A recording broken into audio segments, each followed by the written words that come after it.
Lakeville is a very close-knit community with neighbors who look out for one another. And one of those neighbors goes above and beyond by sharing his gift of art. But as Trisha Sloma found out, his art is useful in more ways than one. While Susan Hartzell heals from a broken foot, she'll use a cane to get around. But this is no ordinary cane. This is my cane, which is a flower.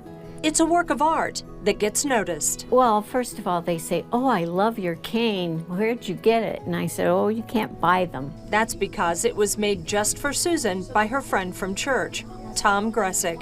He's made dozens. You go into our church and you look around and that person's got a Tom cane and that person's got a Tom cane. And you know, it's just nice. It almost like it makes our community even more of a community.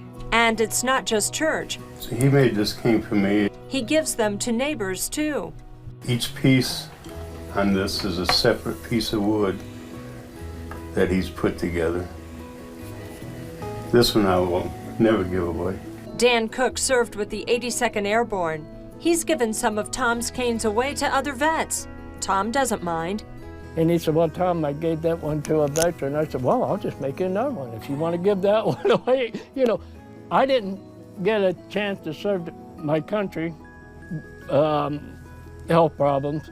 I just want to show my appreciation for what they have done to America for giving up their life or giving their time. Tom has learned to take his time with his craft. He has to. It depends on the medication I take and the time of day. Tom has Parkinson's disease. I'm not having a very good day, as you well know, but I'm usually a little bit more calmer. It's a terrible condition. I joined a group and some people advance real quick and other people take 20, 30 years. Thank God mine's a slow process. That still requires careful attention when working with very sharp tools. Tom gets some help from his mentor and friend, carver Bruce Downs. He may be shaking coming in, but when it comes to putting a tool in his hand, he is very, very relaxed and calm and can carve without shaking. It's amazing. Tom calls on Bruce to do some of the detail work, like on this car. He made it after a '66 Corvette, and I'm looking, and by golly, he didn't miss a detail. And what thrills me is to see him do pieces that I don't even see until they're finished. Things like flowers. They're easier for him. Well, this is just a rose. It's beautiful. I think it's named after his mama, Rose. 95-year-old Rose Culp is also amazed at her son's talents. And I don't know how he learned this carving business. He come up one day with a beautiful cane. This is my dog, Mitzi, my little dachshund. Don't tell him I said this, but he's been a real blessing. A blessing to so many people. He gives his canes away and expects nothing in return. And how much is he charging you? Nothing, just nothing. I've tried to pay him, but you can't pay Tom. He just does it out of the love of his heart. I enjoy doing it and making people smile. Tom says the canes are his therapy.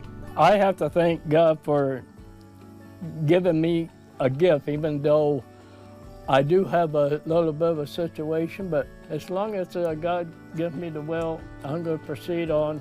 And I have to thank Jesus for the inspiration. I'm Trisha Sloma, News Center 16.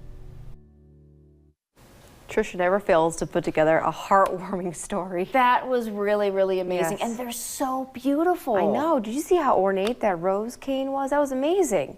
I'm just blown away at the beauty, and then just Yeah. and the colors, even on the flowers. I mean, I just agree. really, really beautiful. And so we wish him well. Definitely. And several Tom's canes will be spotted at 9 a.m. Mass this morning at Sacred Heart Catholic Church north of Lakeville. Now, at this time, Tom's not taking any orders. He only makes them as he feels as if he's feeling up to it. Yeah, and when people try to pay him, the money ends up in the collection basket at church or donated to a local charity. Wonderful.